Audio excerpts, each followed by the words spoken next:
కురంగు పెడల్. ఈ cinema 1 hour 52 minutes run time తో Amazon Prime లో స్ట్రీమింగ్ అవుతుంది విత్ తెలుగు డబ్బింగ్ తో. ఈ సినిమాని తమిళ యాక్టర్ శివకార్తికేయన్ గారు ప్రొడ్యూస్ చేశారు. థియేటర్స్ కి ఇవ్వకుండా డైరెక్ట్ గా ఓటీటీలోనే రిలీజ్ చేశారు. ఈ సినిమాని చూసిన తర్వాత నా ఒపీనియన్ చెప్పాలంటే బాగుందండి. బాగుందంటే మరి అంతలా ఏం కాదు, జస్ట్ ఊరికే టైం పాస్ కి ఒకసారి చూడండి. ముందే చెప్తున్నా, మధ్య మధ్యలో మూవీ స్లోగా ఉంటుంది. ఆ టైంలో కూడా ఇలానే ఉంటుందేమో అనిపించే 1980s సెటప్ చాలా బాగా చూపించారు. మెయిన్ గా మీ ఇంట్లో చిన్నపిల్లలు కానీ పెద్దోళ్ళు కానీ ఉంటే ఈ సినిమా తప్పకుండా చూపించండి. వాళ్ళు చాలా బాగా కనెక్ట్ అవుతారు ఈ సినిమాకి. 1980s లో ఒక పేద చిన్న పిల్లోడు ఎలాగైనా సైకిల్ నేర్చుకోవాలని చేసిన ప్రయత్నమే ఈ సినిమా బేసిక్ స్టోరీ కూడా అదే. సినిమా స్లోగా ఉండి రన్ టైం ఎక్కువ ఉన్నప్పటికీ సినిమా చూసిన తర్వాత ఒక మంచి సాటిస్ఫాక్షన్ ఇస్తుంది. ఫస్ట్ హాఫ్ కొంచెం స్లోగా ఉన్నా సెకండ్ హాఫ్ మాత్రం పర్లా అనిపించింది. ఇందుకే ఫ్యామిలీతో కలిసి చూడొచ్చు అంటే నిర్భయంగా చూడొచ్చు. అడల్ట్ సీన్స్ ఏమీ లేవు.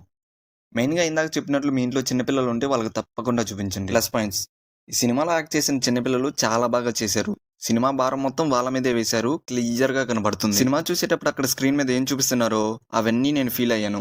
అంటే మనం చిన్న వయసులో ఉన్నప్పుడు స్కూల్ కి హాలిడేస్ ఇస్తే హాలిడేస్ లో ఏం చేస్తామో ఎగ్జాక్ట్ గా అదే చూపించారు స్క్రీన్ మీద. 1980s వాతావరణం ఎలా ఉంటుందో సేమ్ అలానే ఉంది. మైనస్ పాయింట్స్: మూవీ కొంచెం స్లోగా ఉంది అంతే. ఫైనల్ గా ఈ మూవీకి నేను ఇచ్చే రేటింగ్ 5కి 2.5.